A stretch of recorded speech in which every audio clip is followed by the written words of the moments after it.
You're watching Force 13's live streaming service.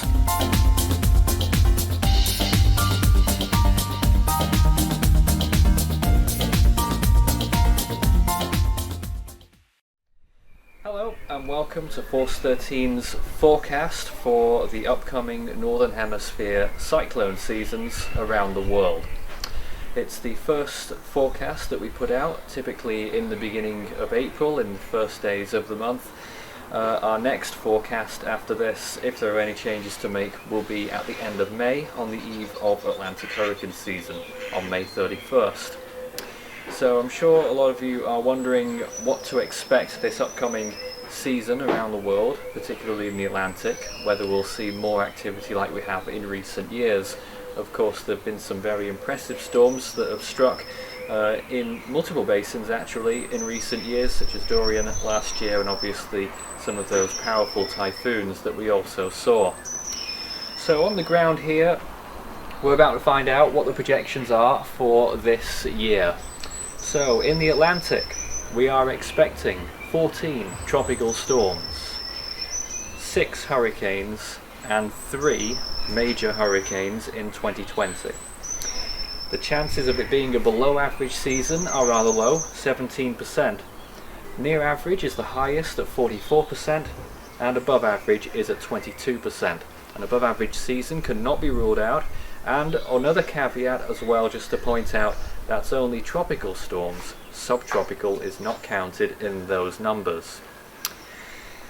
In the Eastern Pacific, we are expecting 13 tropical storms, 8 hurricanes, and 3 major hurricanes this year in 2020. The chances of it being below average are 40%, near average 30%, and above average also at 30%. So it's a fairly low confidence forecast, and that really depends on how much the La Nina event develops in the basin this year, or whether it does at all. In the Western Pacific, we are expecting a fairly average season, 27 tropical storms, which is the general average, 15 typhoons, and 9 major typhoons in 2020. The chances of a below average season are very low at 11%, the chances of near average rather high at 56%, and above average is at 33%.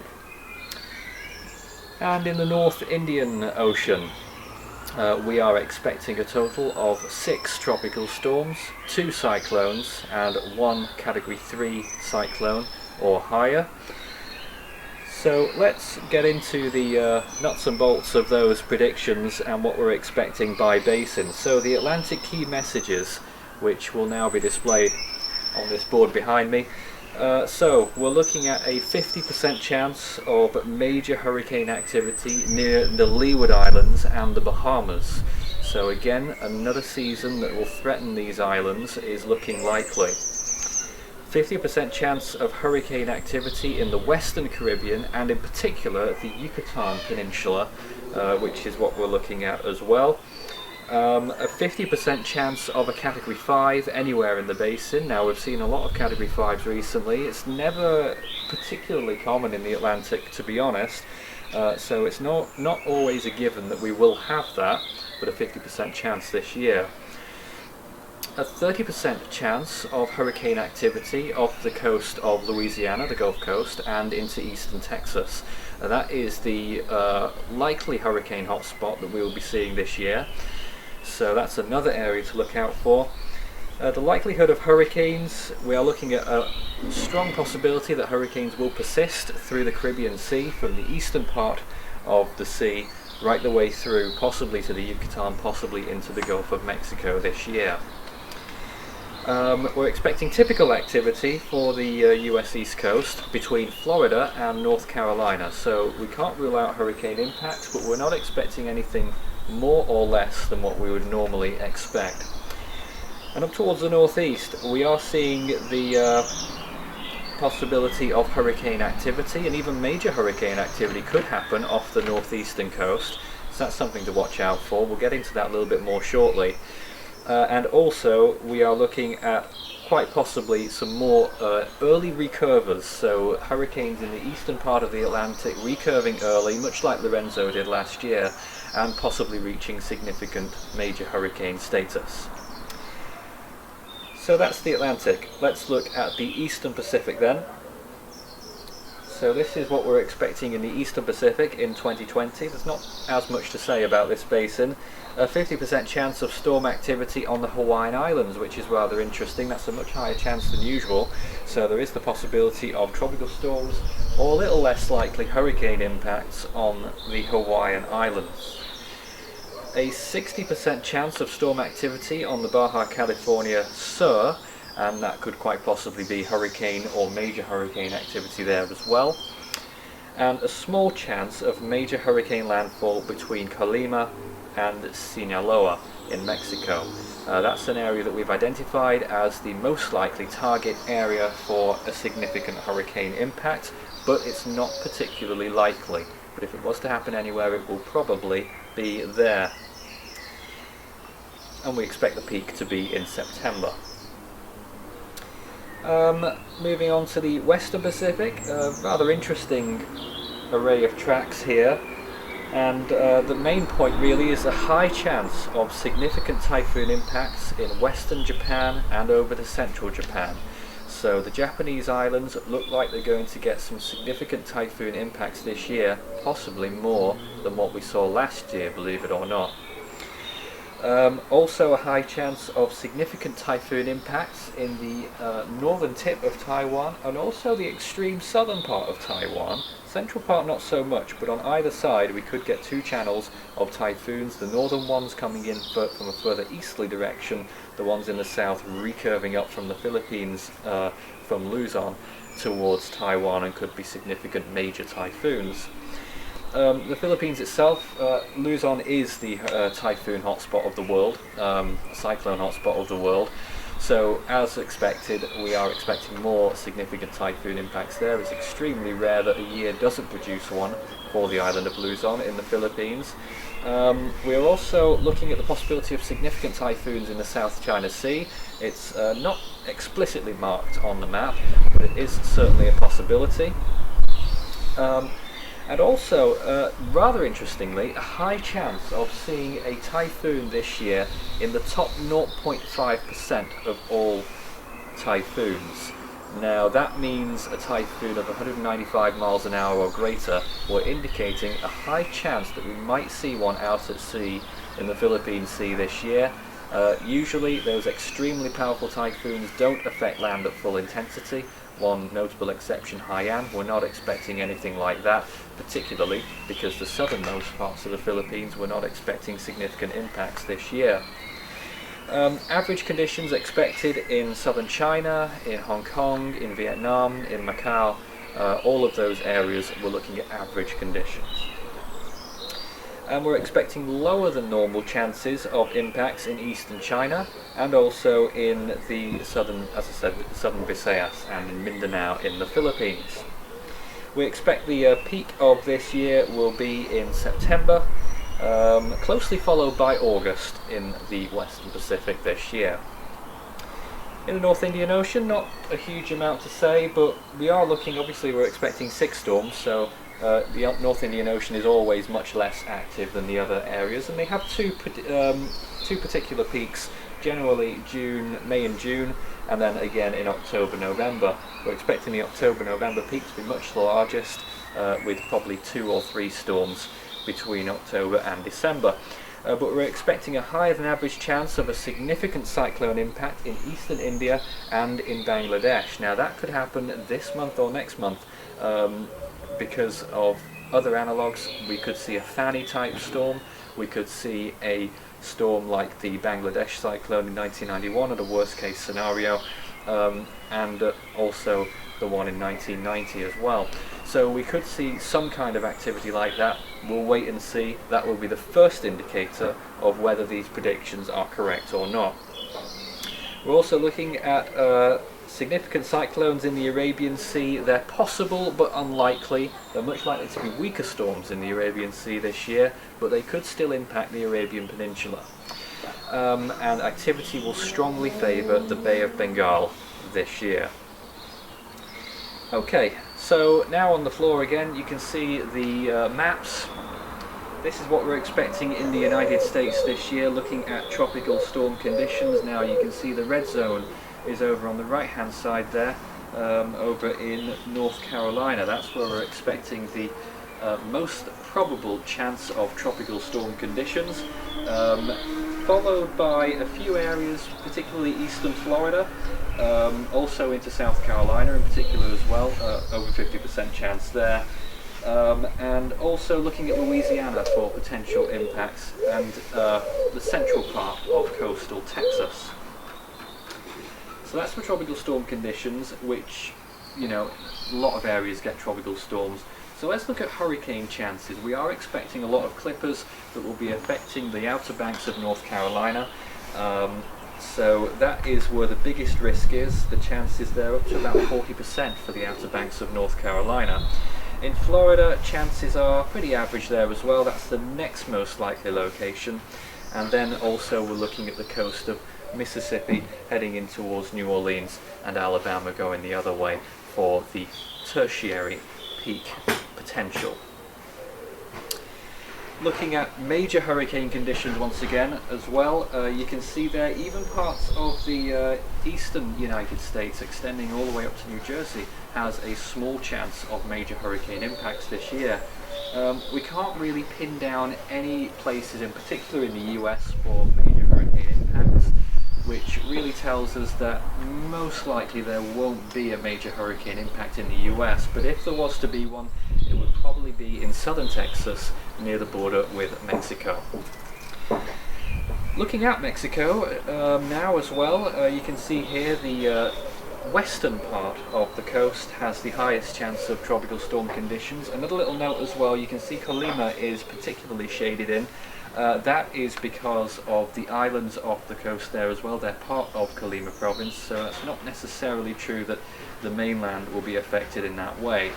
But elsewhere you're looking at neighbouring provinces, you're looking at the Yucatan Peninsula. In fact, the western Yucatan has a higher chance of storm conditions than the eastern part, which might be a bit of a surprise. The western part of Mexico, Baja California Sur, that looks like a good chance of tropical storm conditions. Looking towards hurricane conditions, we're expecting Veracruz to be one of the highest chances in the Atlantic, so some spin-up cyclones that occur, or some remnants that linger from the Yucatan Peninsula landfall into Veracruz, possibly re-intensifying into hurricanes. On the western side, again, you're looking at coastal Mexico and the Baja California Peninsula. Usual suspects, really. And for major hurricane conditions, chances, again, are very low in a lot of these places, so we're not expecting, with a large amount of confidence, any significant impacts.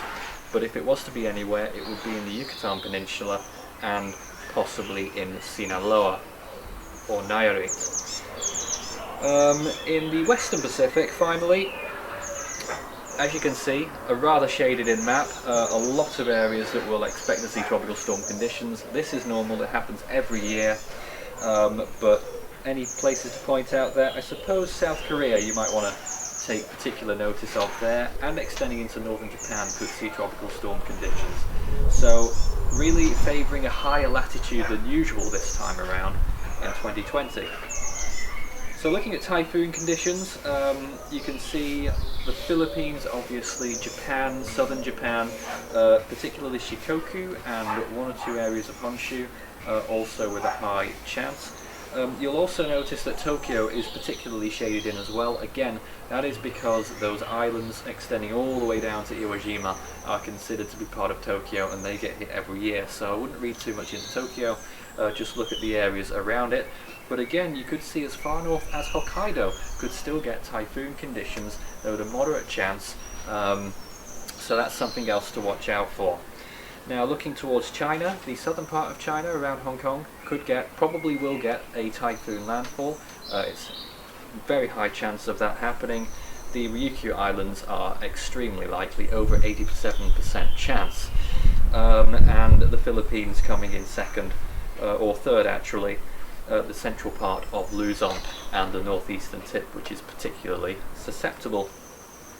And finally, major typhoon conditions, that's category 3 or higher. You'll notice that there's much more confidence in the Western Pacific than elsewhere. and the highest chance on this map is actually in the central part of Luzon in the Philippines, or southern Luzon actually, areas near Naga, with the highest chances of major typhoon conditions and Catanduanes, and also for central parts of Luzon along the east coast. Following that, you're looking at Taiwan, northern and central parts of Taiwan, and actually southern Taiwan is the most likely, and the Ryukyu Islands of Japan and the Itzu Islands of Japan as well also have the highest chances of major typhoon conditions. Also significant chances of it happening in the northern Mariana Islands. You'll probably see some developing typhoons there this year, which will go on to become majors and probably supers as they proceed towards the northwest, as we see in many years. So that is the main bulk of our analysis, our expectations over the coming year. They are just predictions, they can change, and they can of course not be correct. But like with predictions that we've been doing for the last 4 or 5 years now, they've not been too far away from the mark, and hopefully we will see a less amount of impact this year than what we've been seeing last year. But I wouldn't put too much stock into that. It's looking likely that 2019 is actually a very good analogue for 2020, so it's more than likely that we'll probably see similar conditions to what we saw last year around the world. And now with discussion about that live is the Force 13 team. Good evening. Good evening. Good evening. So we just saw the, and apologies for the skewed image there, but we just saw the 16-minute video, which will be broken up into chunks and uploaded separately later on, which described and detailed what we're expecting over the coming year. What are our initial thoughts? I'm pretty surprised about the high chance of a typhoon, of a 195 mile per hour typhoon in the Western Pacific. It is an ambitious prediction, but from what we've seen, that is of course based on our analysis, which we have gone and upgraded a lot of storms in the past, but there we are. But definitely the potential for a very powerful typhoon out in the Philippine Sea this year. I think what caught my eye a lot was that we had a significant chance of storms moving into the Caribbean and going to a Gulf. Very high impact storms, most likely, and could cause a lot of damage, and that's very eye-popping, in my opinion. Yes, possible, but can't be ruled out. We didn't really specify how strong those storms might be in the Caribbean Sea, but there's something we've got to consider, is that there's a large amount of heat energy that's been kept there for years because no storms have tracked over the area. So that's really something to watch out for. There again is the Atlantic key messages, and we've even split it by month. We obviously expect September to be the busiest month with 5 storms, August with 3, October with 3 on either side. And we expect one at some point in May and June, by the end of June. My name's Nathan Foy, by the way, which introduced this this show tonight. Strat, give us some thoughts. It seems pretty accurate based on what we've seen develop so far. I think the 2 interesting notes, at least globally for the Northern Hemisphere, is one, people in the Northeast that are fans of cyclones, you're probably getting them all riled up with that forecast coming in overall. The Clipper storms along the coast as a more potential to bring some sort of conditions, brings to note. And then also, just in general, the Western Pacific expectations of a potentially very powerful storm this year at some point out in the Philippine Sea. We really don't see those form often at all. And I did want to point out as well, we are taking questions from the chat at this time. Sure, too. We'll do that shortly. Actually, someone mentioned something that I was actually going to ask too. They're asking if you're surprised there's been no systems in the Western Pacific to date. It's been 4 months with no storms so far this year. And I was also wondering how that impacted the total forecast for the year as well. Probably just a downward revision, I would presume. Yeah, well, obviously, if we had storms already, we'd add it to our total. But yeah, 27 is the expectation. I think that's what we went with last year, and that was with storms. I can't remember now. It's so long ago. But I don't think it means particularly much for the season. We saw it in 2016. We saw it in 1998. Several other years. Those are the very late starters that only started in July. I'm pretty sure we'll get something before then. It's not a guarantee we get storms by this date, but on average we have by now. But it will really get going later. I just want to just clarify if there are any, if it has been slightly misleading. We're not expecting not explicitly suggesting a major hurricane landfall in the US Northeast, but a major hurricane could get uncomfortably close. Yeah. Yeah, I saw. Everything shown on the maps for locations are probabilities. They aren't, it isn't saying this will happen. It's a numbers game more than anything else. And even so, that number was for a major hurricane direct impact on the East Coast, like a clip of New Jersey at 7%. So you're still looking at the odds overall being heavily against such an event occurring, but it's just not something you can technically rule out. I mean, Right. this is pretty much the best thing we can do is percentages, and people are always anxious to know as soon as possible whether something's going to happen, and I'm sure people don't want to be burdened with anything extra right now, but I think these forecasts can be useful, certainly to prepare. But for the moment, it would appear that the US East Coast, extending all the way up, will be prone probably to at least tropical storms.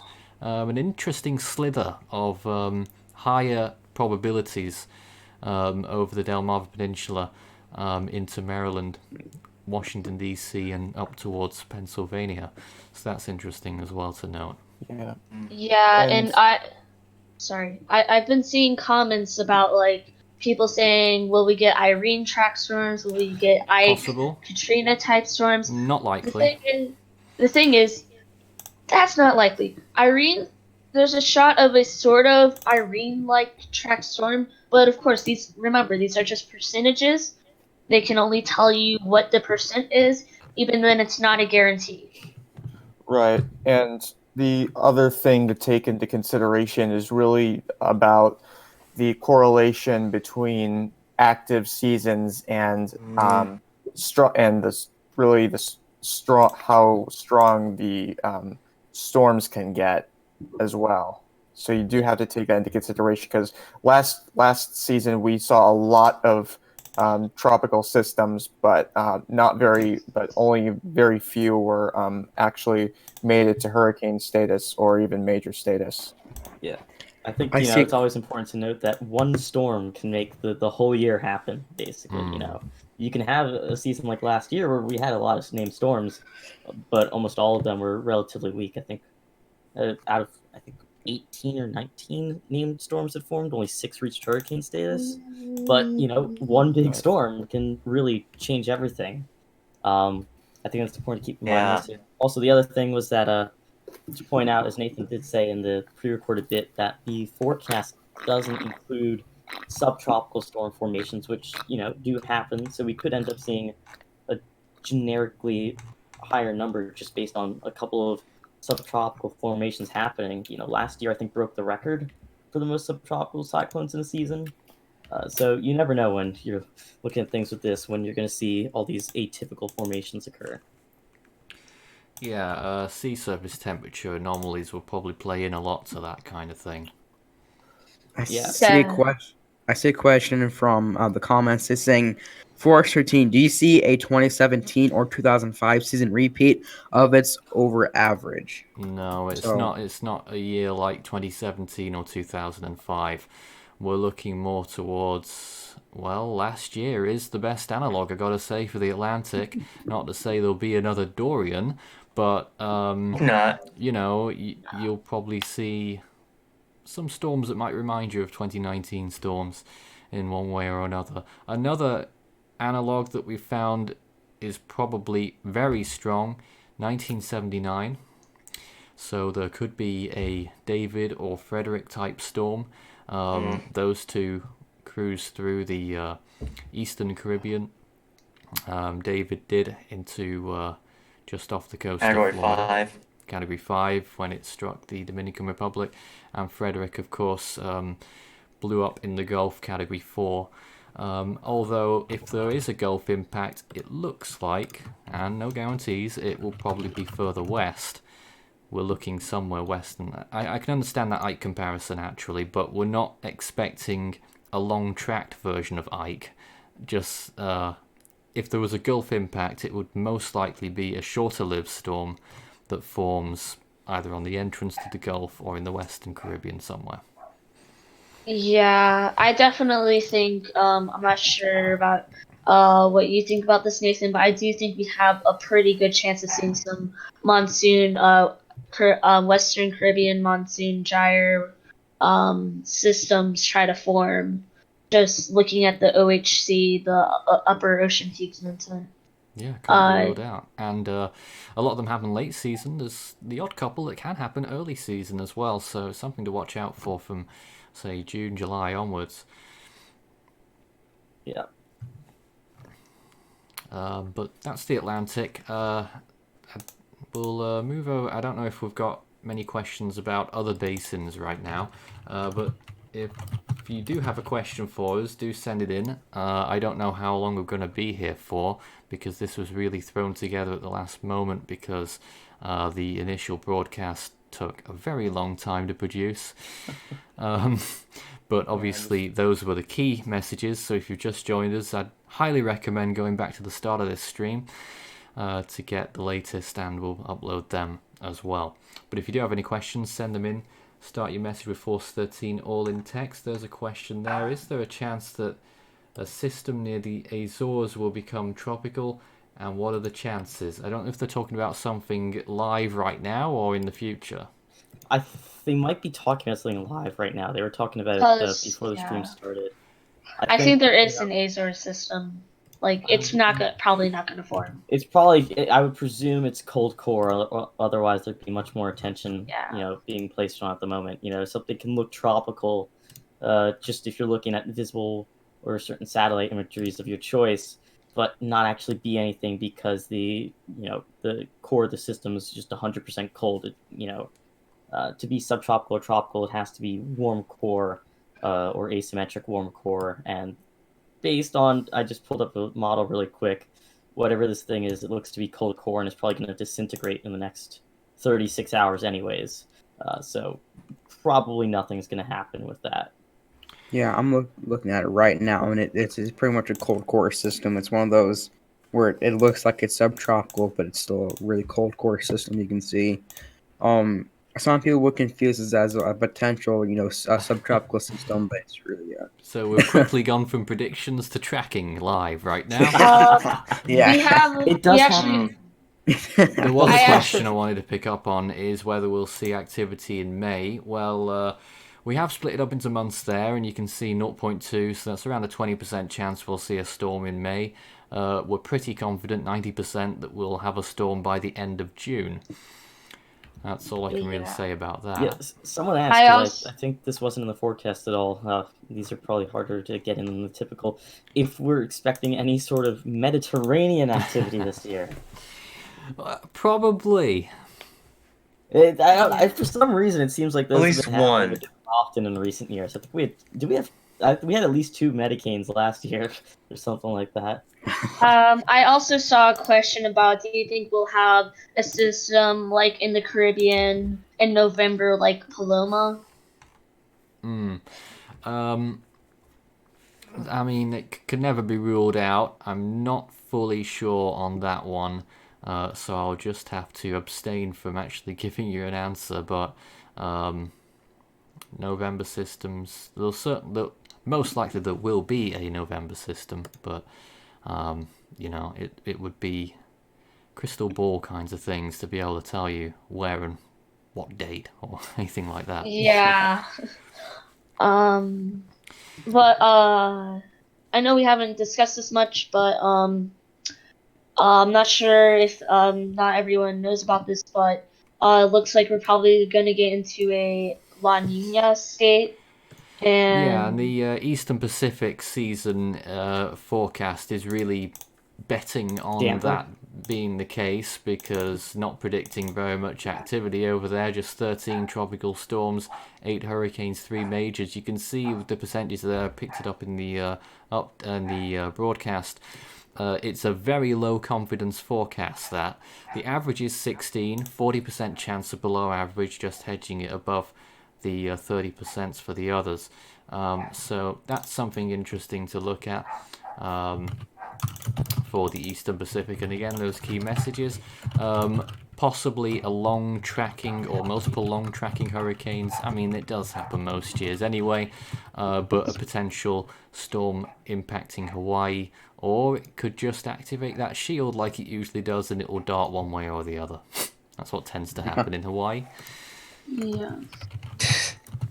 And you can see the breakdown of activity there as well. May activity less likely than usual, interestingly. As the same too for June and July. Much suppressed activity all the way to September, actually, when it goes above average into October, November. So interesting to see whether that will play out or not, where we'll have a delayed start to the Eastern Pacific hurricane season. Yeah, and someone asked, why do we only think the Atlantic will have 14 storms? I think Nathan can go more into the nitty-gritty, but, it's expected, at least on our forecast, to be around or slightly above average with, tropical systems, but, The as average said, is around 12, The so average- that's a so very 14's low okay. average, believe it or not. People might be lured into thinking that, that the average must be something like 16 or 18 by now. No, it's still 12. So we're saying around average, slightly above 14. We really don't think it will be below average, so we're ruling that out definitely. But there is a possibility it'll be above average. We put it there, 22%. But we expect it will be near average, so say that's 12 to 14, 44%. Yeah, and I think just a clarifying point is that that doesn't include subtropical cyclones either. So we could see a couple of weird ones pop up as well. Yeah, so at that some could point bump the here or there. number. Well, if you get record levels like in 2019 or 18, then you'll see that number bumped up considerably. Last year ended up with 20, believe it or not. Doesn't feel like, does it? Oh. We had 20 storms last year and only 6 hurricanes? About? Actually, we had 18 storms. Was it 18 in the end? Or was it 18? 18 named storms.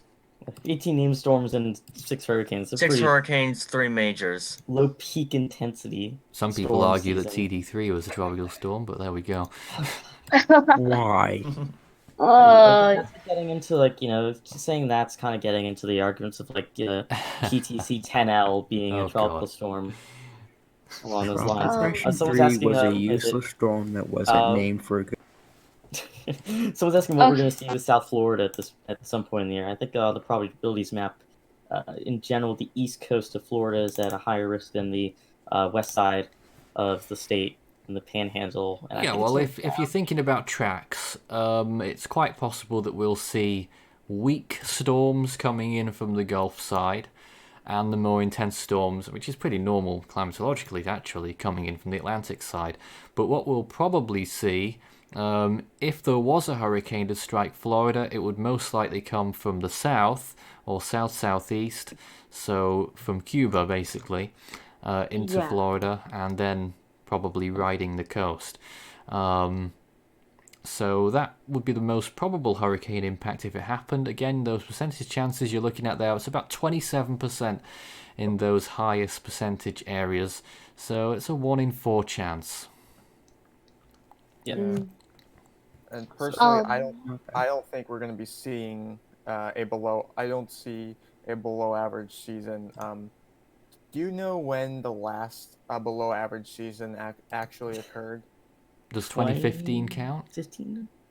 Oh, how many storms Yes, do we have it in does. 2015? 2015 was 11 storms. All right, that's your below average season. Well, yeah, That's- strictly speaking, but you would still class that as near average. You'd probably go back to 2009 in that case. Yeah. Well, wasn't. 2009 was a very weak season, and we had 2010 right after, of course. So anything about it gets almost completely forgotten. Yeah. I mean, obviously, one of the greatest chances are in the Outer Bank, And I've heard I've seen a lot of questions about maybe an Arthur type system, the Arthur 2014 type system, maybe doing something like that. Seems like 2014 was a below average season. I think it was 8 or 9 windstorms. Whoever that is, I can barely hear you, so we'll just have to go on here. Just showing the Western Pacific again, if you haven't seen it so far. That's what it's looking like in total. So the darkest shades of red there, that's 78% chance or higher of tropical storm conditions. The usual suspects involved. Obviously, extremely likely that we'll see tropical storm impacts in the Philippines, in China, in southern Japan, southern Taiwan. And also an area of interest there on the eastern part, the southeastern part of Vietnam, also likely to get hit, and the southern tip of South Korea. But we'll show the graphics relating to any further questions that come in. We just want to get a balance of showing everything right now. And again, chances of typhoon conditions, there they are as well. Strat? Yeah.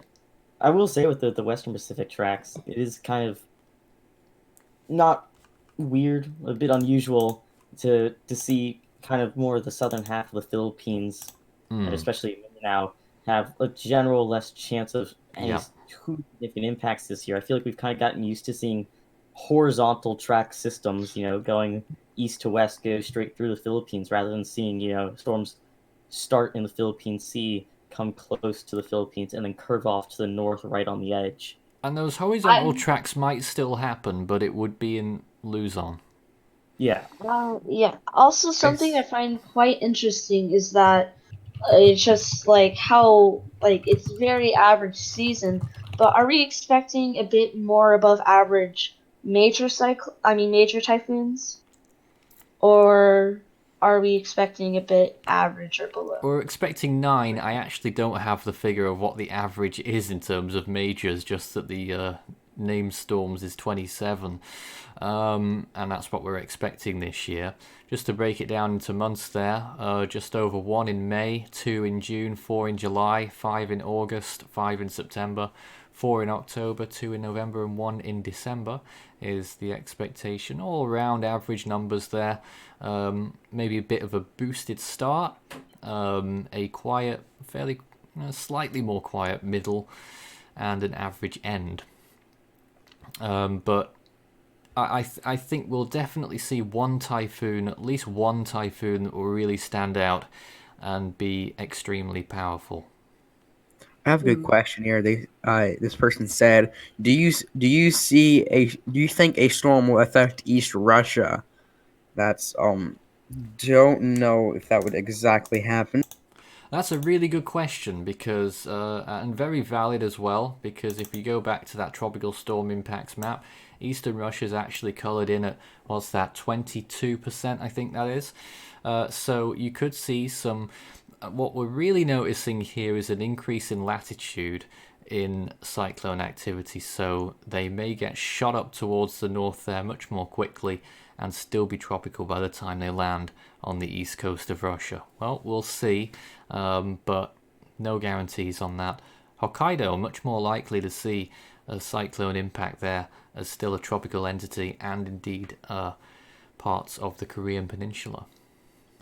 So, I see that we have a very high percent chance of tropical storm force winds in sort of like the southern area of China, where forgot what the island is called, but the one off in the South China Sea.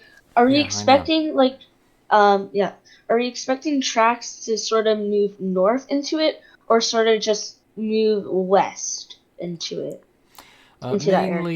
Mainly curving towards the west generally. That's what we've seen, bypassing Taiwan through the Luzon Strait, and then landfalling in China. The reason why that province is, bear in mind that covers a lot of space, so the chances are obviously higher in that province than it is, say, in Hong Kong and Macau. As you can see, very low chances next to it for the major typhoon conditions there. But obviously it can't be ruled out for a landfall. in Hong Kong and Macau, just that it's a very small target. The island of Hainan can't be ruled out either, even though it's showing here less than 6%.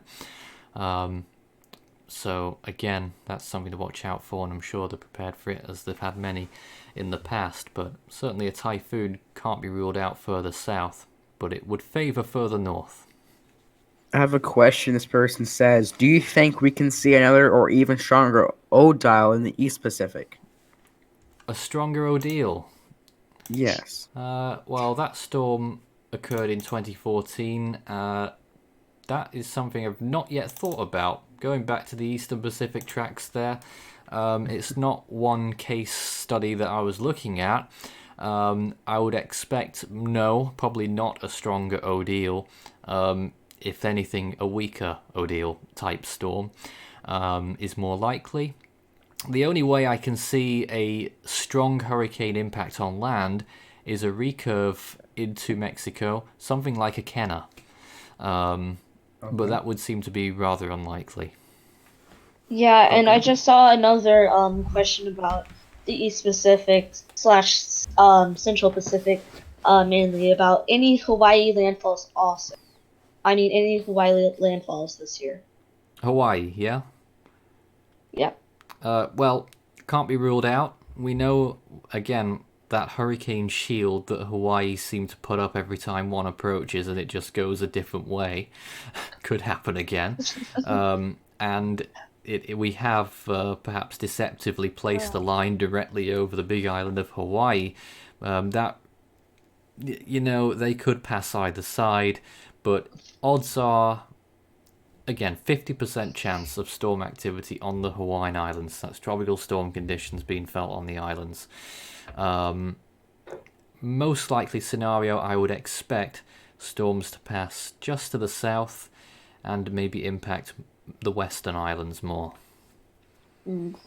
See, another question. Fortunately, what do you see hitting Southwest Europe? Southwest know. Europe. Well, we have a lot of I mean, yeah, it's pointing towards a few long-tracked Atlantic storms, the ones that recurve, if we get them. The ones that recurve may be able to track for a long distance over the North Atlantic, not reaching Europe, but, you know, getting at least as far as the Azores in longitude, and beyond the Azores in latitude. So we'll probably see some long-lasting Atlantic storms. The threat to southeastern Europe will be limited to the extratropical variety, but of course they can't be understated either, because they can be significant too. Another question. 413. Could New Orleans to Pensacola see a major hurricane landfall? It's less likely than west of New Orleans, but it can never be ruled out, being on the Gulf Coast. And I think we give that about a 7% chance of a major hurricane landfall in the Mississippi-Alabama area. Okay. One question is, at Force 13, how come you predict in your average hurricane season in this Atlantic if the conditions in the Atlantic favor an active hurricane season?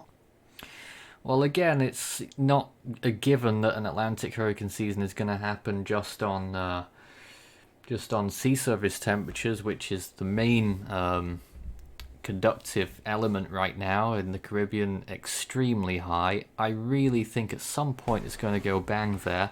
It could be this year, but again, I just don't see how we'll get a huge amount of storms.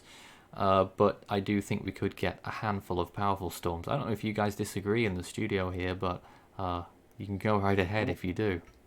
Yeah.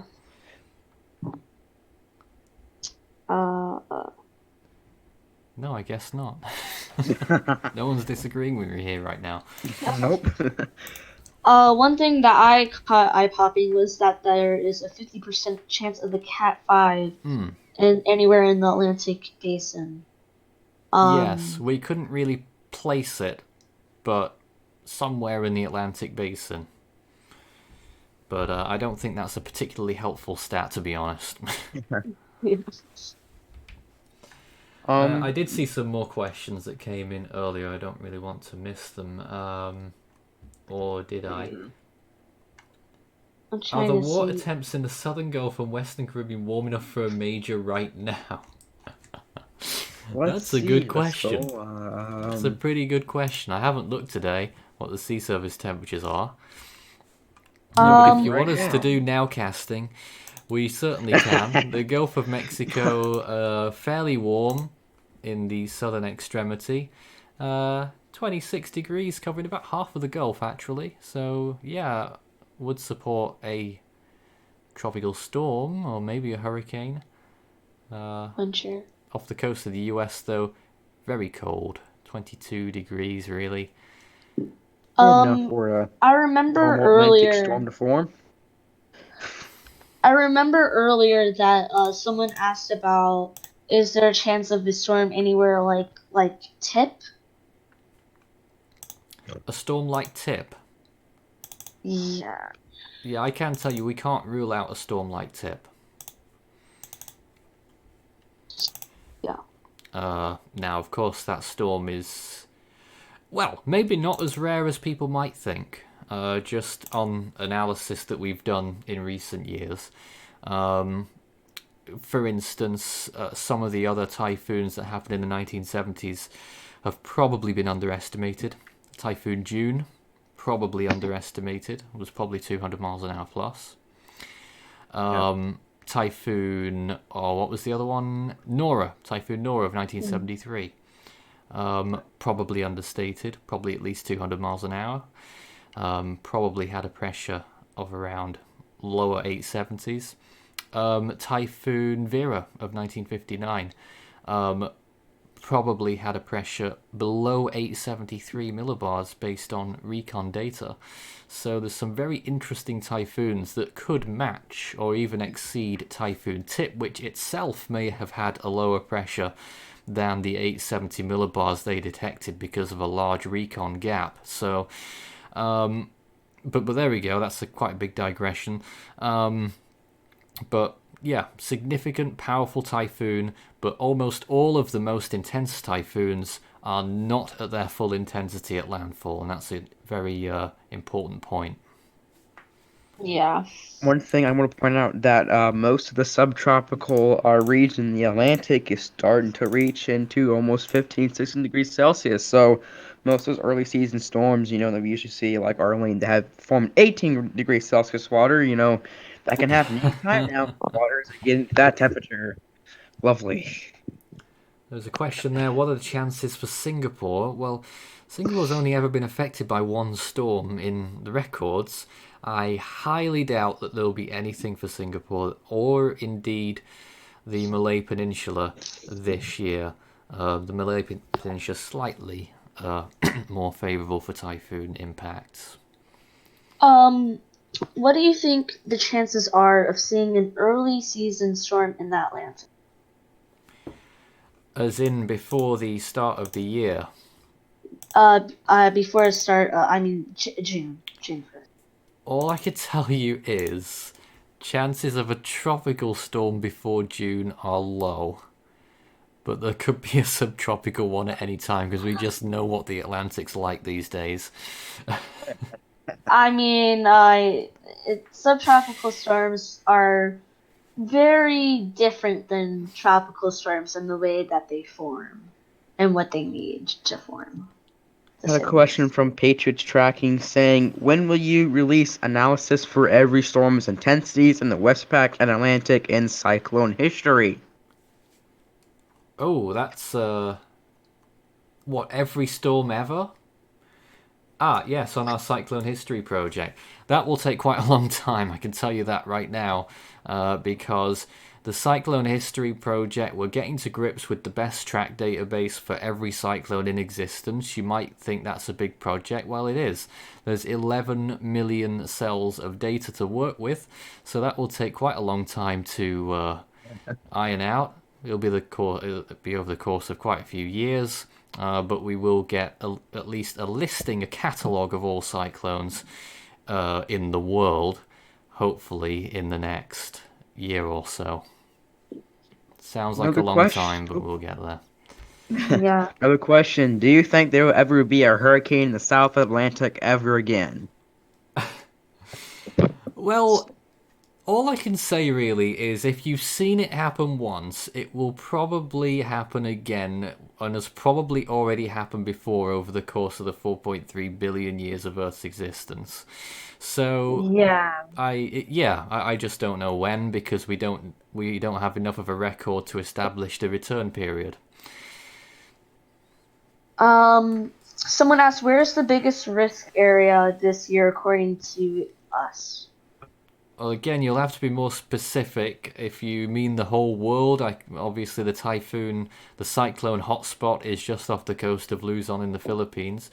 If you mean the Atlantic, believe it or not, the hurricane hotspot, climatologically speaking, is just off the coast of North Carolina, and that will be the case again this year. So that's an interesting point, but most likely won't be. Yeah.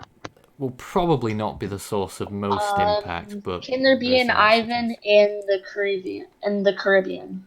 Well, last year favoured an Ivan more than this year does. I still maintain that loads of people sent some fans into the Caribbean Sea and pushed Dorian north. That would have been the Ivan. No, just kidding. But I'm not really seeing an Ivan analogue. I'm trying to figure out what comparison I could make at this point, but I don't think I can really, apart from a Harvey that recurves. Yeah. At a worst case scenario. Chances are it's likely that we could see a system try to form in the Caribbean and trunk into the Gulf of Mexico, but we don't know the specifics on how intense it will be and all of that. It is still very much up in the air. These are our early predictions. They are some of the most detailed predictions that you will see. They will be revised again at the end of May, if necessary. They may not change at the end of May, and I'll just do some recapping. But if we see that conditions have changed and we'll have to adjust some numbers, then we will do on the last day before the hurricane season on May 31st. Someone asked about tropical weather bulletins before, why we're not doing them. They are conducted during hurricane season, so they will start up again on May the 15th when the Eastern Pacific starts up its hurricane season. I've seen two questions specifically for the Atlantic. I'll start off with the first one asked. What are the risks? What are the risks for the Lesser Antilles? Yep, Lesser Antilles, further north in particular, rather high. The Leeward Islands, in particular, quite possible for a significant hurricane impact. Again, I'm afraid, not really an Irma type storm, but something that will maybe glance the islands or even cross over the islands before recurving, and maybe not even a full recurvature into the US East Coast somewhere, or maybe it will. But I would say those islands are under a pretty high risk this year. Secondly, how likely is it that an Atlantic system will rapidly intensify to major hurricane intensity near an land?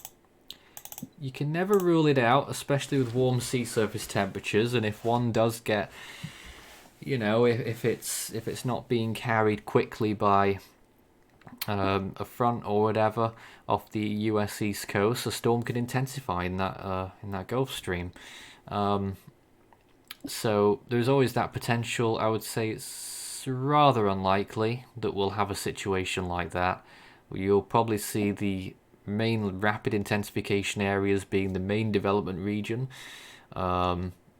maybe the Gulf Stream heading out to sea, and the Western Caribbean. If a storm, in 2019 we were extremely lucky not to have a storm in the Western Caribbean. It's a matter of time until we do, and that could easily ramp up massively because huge amounts of heat potential that have been untapped for years now.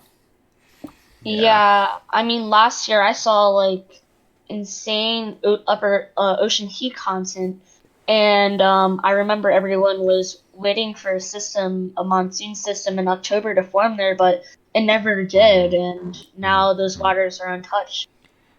That's probably the only place that we could see a 2005 rival.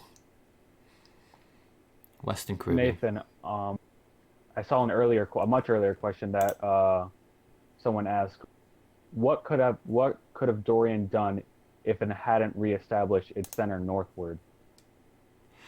Oh, well, that would have been very straightforward. Dorian would have crashed into the island of Hispaniola and would probably have been a fairly weak to moderate tropical storm through the Bahamas and might have reached minimal hurricane status off the US East Coast.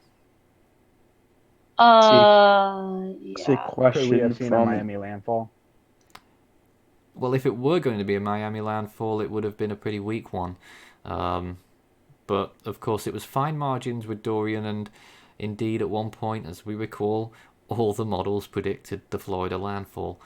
So, I have a question from Terrence Lee. Fortunately, do you guys think that nor'easter last week turned into a subtropical storm? No. It had none relevance of a subtropical storm at all. It was a, pretty much useless system. It was a good try. It was a good try, but conditions weren't there. Once it exited the East Coast, all of the precipitable water was sucked out from the storm. It was too elongated at the time. The storm it had no chance. Like if it had a small chance, it had to do it right as it got off the coast, and that never happened. And once it got over 10 degrees Celsius waters, it just pretty much killed the storm off. So that never really happened. That is what killed it. Some more questions there. We are running out of time. Will there be a major hurricane making a Delmarva landfall? Can't rule it out, but the chances are low. Will we see multiple Category 5s in the Atlantic this year? That can't be ruled out. I would bet against it, but we saw 2 last year, apparently, believe it or not. According to the National Hurricane Center, you know how I disagree with that. But we could see 2 this year. I would doubt it. I would extremely doubt more than that. Will we see a Patricia 2.0 in the East Pacific this year? I don't think so. That would require an El Nino, I would think. And we will not. Well, we don't think we're going to have one of those by the end of this year, but stranger things have happened. Will Florida get a hurricane? And will Florida get a hurricane? As said, around a 27% chance that Florida, in the most vulnerable counties, of course the general risk to Florida of a hurricane would be higher than that. Maybe a 1 in 3 chance that it would get a hurricane landfall either on the East Coast, or something that I haven't actually mentioned is the Florida Keys. They appear to be under an elevated chance of storm impacts this year. So if no other parts of Florida get hit, it could be the Keys. So that's something also to note. Okay. I have an interesting question. It says, at Force 13, will there be another Hurricane Huron like 1996? Funnily enough, we haven't looked into that area, I gotta say. So your guess is as good as mine on a Huron cane happening. Probably not. I won't be drawn. It's extremely unlikely based on the climatology we've got. Yeah. Here's a question at Force 13. Can the Bermuda High save the Windward Islands from a storm this year? The Windward Islands? Yes. The Bermuda High would probably induce a storm for the Windward Islands, and the Windward Islands aren't safe either. I know I've not mentioned them as much, but there is a possibility that a storm would move through those islands, minimal to moderate hurricane. I don't think there will be a major hurricane down there this year. It doesn't look that way. A major hurricane will probably be brought further north. But can't rule out some storm impacts on those Windward Islands. So that's everything really. I'm sure we could take questions all night long, but that's it from here, and we hope you enjoyed that and found it useful and informative, and we'll come out with that next prediction at the end of May on our countdown to Atlantic hurricane season. Also want to point out before we go, the US severe weather outbreak expectations is coming up. What am I saying?